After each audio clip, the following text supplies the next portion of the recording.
when was classical music introduced to you?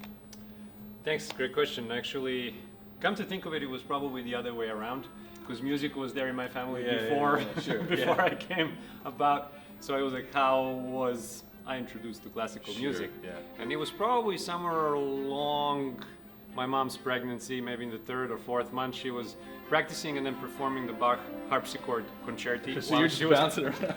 Nice. Exactly, she was playing the harpsichord and I was playing like football and tennis and all sorts of sports inside.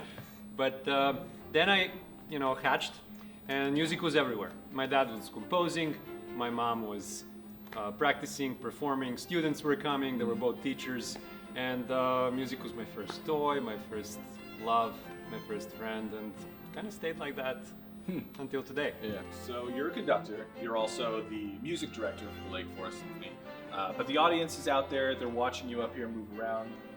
What are you doing? What does a conductor do? Well, let's actually start by noticing what a conductor doesn't do. Sure. We make no sound. Musicians do. Musicians actually lend us theirs. And we also, in most cases, didn't write the piece, composers did. So we're there in between, which actually explains what a conductor does. A conductor is a conduit, an advocate of the composer and a servant of the musicians in the orchestra.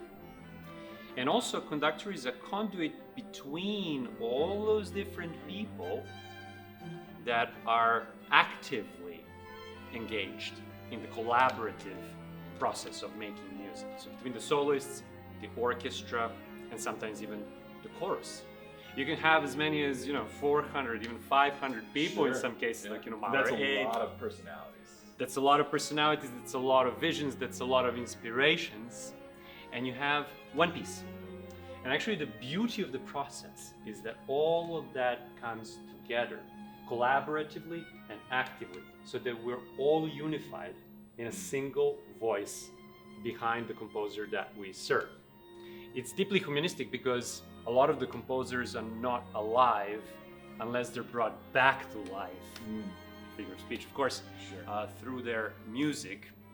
And that's a really great reason for people to come together. So now it's your opportunity to get to know us a little better. To become our friends and ask us questions. So use the links below to your favorite social media platform and let's get this party rolling.